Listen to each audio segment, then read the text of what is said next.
আসসালামু আলাইকুম।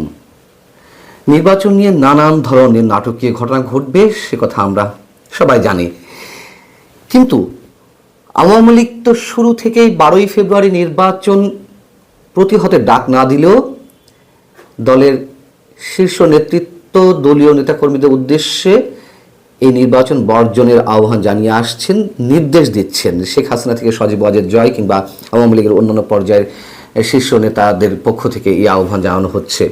এমনকি গত সোমবার ভারতের কলকাতায় একটি অনুষ্ঠানে ভার্চুয়ালি যুক্ত হয়ে সরাসরি একটি বক্তব্যে সজীব ওয়াজেদ জয় দেশ বাঁচাতে হলে এই নির্বাচন বর্জনের আহ্বান শুধু দলীয় নেতাকর্মীদের উদ্দেশ্যেই নয়, দেশবাসীর উদ্দেশ্যেই তিনি আহ্বান জানালেন।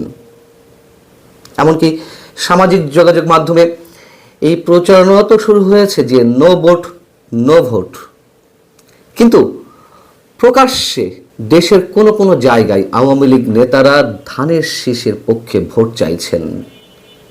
ভেতরে আসলে কি ঘটছে? তারা নিজেদেরকে বাঁচাতে নিজেদের সিদ্ধান্তে ধানের শীষের পক্ষে প্রচারণায় নেমেছেন, নাকি দলীয় হাইকমান্ড অথবা স্থানীয় দলীয় নেতাদের নির্দেশে তারা এই কাজটি করছেন, নাকি অন্য কোনো সমীকরণ আসলে ভেতরে ভেতরে ঘটছে? যেমন আমরা বলতে পারি মাদারীপুর 1 আসন শিবচর উপজেলা নিয়ে যেটি গঠিত, সেখানে বিএনপির প্রার্থী নাদিরা আক্তার তার বিভিন্ন বৈঠকে সমাবেশে স্থানীয় আওয়ামী লীগের নেতাদের যারা দীর্ঘদিন পালিয়েছিলেন তারা প্রকাশ্যে এসে নাদিরা আক্তারের পক্ষে প্রচারণা চালাচ্ছেন, জয় বাংলা ও স্লোগান দিচ্ছেন, একই সঙ্গে ধানের শীষেও ভোট চাইছেন। আওয়ামী লীগের এই নেতাদের দাবি যে তারা সাবেক চিফ হুইপ নূর আলম চৌধুরী লিটনের নির্দেশেই ধানের শীষের প্রার্থীর পক্ষে প্রচারণা চালাচ্ছেন। যদি সেটি হয়ে থাকে, নিঃসন্দেহে এটি ছোটোখাটো কোনো ঘটনা নয়। নূর আলম চৌধুরী লিটনও কোনো ফেলনা নেতা নন, আওয়ামী লীগের খুব শীর্ষ পর্যায়ের একজনই বটে এবং শেখ পরিবারের সদস্য। তো বিএনপির একাংশের আবার দাবি, বিএনপির একাংশের নেতা কর্মীরা বলছেন যে মাদারীপুর 1 আসনটি আওয়ামী লীগ অধ্যুষিত এলাকা, জেলার বর্তমান ও সাবেক সব জনপ্রতিনিধি আওয়ামী লীগ ও সাবেক চিফ হুইপ নূর আলম চৌধুরী লিটনের অনুসারী। সাবেক এই সংসদ সদস্যের সবুজ সংকেত পাওয়ার পর থেকে আওয়ামী লীগের পলাতক নেতা কর্মীরা প্রকাশ্যে বেরিয়ে এসে নাদিরা আক্তারের উঠান বৈঠকগুলোতে অংশ নিচ্ছেন এবং ধানের শীষের পক্ষে ভোট চাইছেন। এই যে বৈঠক, এগুলোতে কারা উপস্থিত ছিলেন? যেমন মঙ্গলবারই এ ধরনের বৈঠকে উপস্থিত ছিলেন উপজেলা আওয়ামী লীগের সাবেক সভাপতি থেকে শুরু করে যুবলীগ এবং স্থানীয় জনপ্রতিনিধি অর্থাৎ সাবেক চেয়ারম্যানদের অনেকেই সেই বৈঠকে উপস্থিত ছিলেন। আবার যিনি প্রার্থী ধানের শীষে নাদিরা আক্তার, তার বক্তব্যটিও অবশ্যই এখানে উল্লেখ করার মতন কারণ আছে নিশ্চয়ই। তিনি বলছেন গণমাধ্যমকে, আগামীতে কারো নামে কোনো মিথ্যা মামলা শিবচরে থাকবে না, নির্বাচনের পর আপনাদের অর্থাৎ আওয়ামী লীগ নেতাদের কোনো অযথা হয়রানি করা হবে না। একথা অনেক আগে থেকেই বিএনপির পক্ষ থেকে বলা হচ্ছে, জামাতের পক্ষ থেকে বলা হচ্ছে, আওয়ামী লীগের ভোট নিয়ে দুই দলের মধ্যে যে টানাটানি, এবং এনসিপির পক্ষ থেকেও এই ধরনের আহ্বান জানানো হয়েছে যে আমরা সবাই জানি। সেই কথাই নাদিরা আক্তার বলছেন। এদিকে নতুন একটি জরিপ বেরিয়েছে, সেই জরিপে দেখা যাচ্ছে যে আওয়ামী লীগ সমর্থকদের 48% পছন্দ করছেন বিএনপিকে আর 37.4% পছন্দ করছেন জামায়াতে ইসলামীকে। যদিও নানান ধরনের জরিপ নিয়ে নানান ধরনের প্রশ্ন আছে। এই জরিপটি যৌথভাবে পরিচালনা করেছে communication and research foundation CRF এবং Bangladesh election and public opinion studies. এমন একটা গুঞ্জন তো আছে যে আওয়ামী লীগের ভোটাররা ভোট কেন্দ্রে গেলে অবশ্যই তাদের সব ব্যালট বিএনপি বাক্সেই যাবে। আবার আওয়ামী লীগের নেতাদের মধ্য থেকেই এরকম অভিযোগ তো আছে যে 2024-এর 5 আগস্টের পর থেকে আওয়ামী লীগ, যুবলীগ, ছাত্রলীগ, কৃষক লীগ, শ্রমিক লীগ অর্থাৎ আওয়ামী লীগ এবং এর সহযোগী সংগঠনগুলো রয়েছে, তাদের নেতাকর্মীদের উপর স্টিম রোলার চালিয়েছে, মব সন্ত্রাস চালিয়েছে বিএনপির নেতাকর্মীরাই বেশি। তাদের জায়গা জমি ব্যবসা প্রতিষ্ঠান সব দখলে নিয়েছে বিএনপি নেতাকর্মীরা।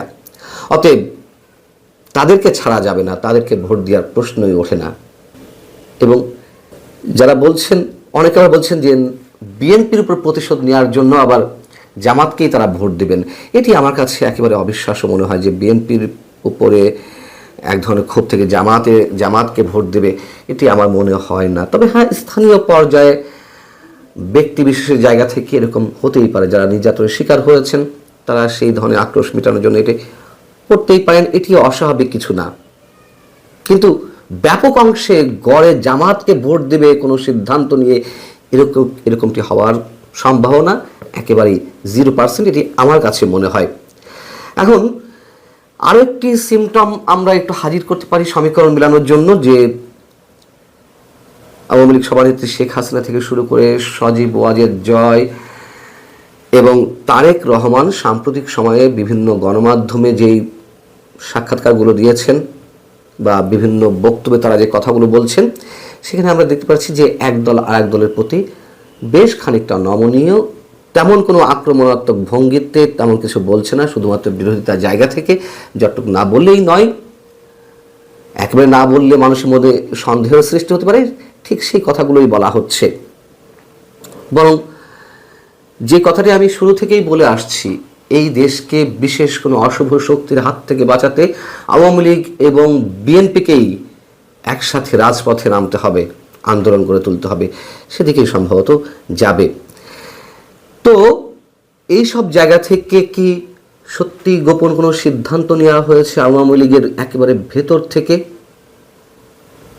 যেমন আরেকটি সমীকরণ দিই, শেখ হাসিনা এরই মধ্যে একটি সাক্ষাৎকারে বলেছেন যে তিনি আশা করছেন বিএনপি ক্ষমতায় এলে আওয়ামী লীগের উপর থেকে নিষেধাজ্ঞা তুলে নেওয়া হবে। এমন যখন আশাবাদ, তখন তো যদি দলীয়ভাবে এমন কোনো সিদ্ধান্ত নেওয়া হয় যে না, নির্বাচনে যাবে, ভোট কেন্দ্রে যাবে আওয়ামী লীগের ভোটাররা এবং বিএনপির পক্ষে সিল মারবে, এবং একই সঙ্গে আরও যে হিসেবটি, তা হচ্ছে গণভোট নিয়ে যে প্রচারণা চালানো হচ্ছে সরকারের পক্ষ থেকে এবং বিশেষ বিশেষ শক্তির পক্ষ থেকে, সেই গণভোটে নাতেই সিল মারা হবে। যদিও আমি বলার চেষ্টা করেছি যে আওয়ামী লীগের ভোটাররা এটি মনে করে শুধুমাত্র নাতে সিল মারার জন্য যদি ভোট কেন্দ্রে যায়, সেক্ষেত্রে সরকারের পক্ষে একটি সুবিধা হবে, কাস্টিংটা বেশি দেখানোর সুযোগ পাওয়া যাবে এবং নির্বাচনের এক ধরনের বৈধতা পুরোপুরি ইনু সরকার পাবে। তো যদি সত্যিই জামাতকে রুখতে এবং না ভোটে সিল দেওয়ার একটা মানসিকতা থেকে দলীয়ভাবে এই সিদ্ধান্ত নেওয়া হয়, এতে অবাক হওয়ার কিছু থাকবে না। রাজনীতিতে শেষ বলে কিছু নেই, তারপরেও এটিই বোধহয় শেষ নয়, আরও খেলা সামনে আছে, এটুকু বলা যায়। ভালো থাকবে সবাই, আল্লাহ হাফিজ।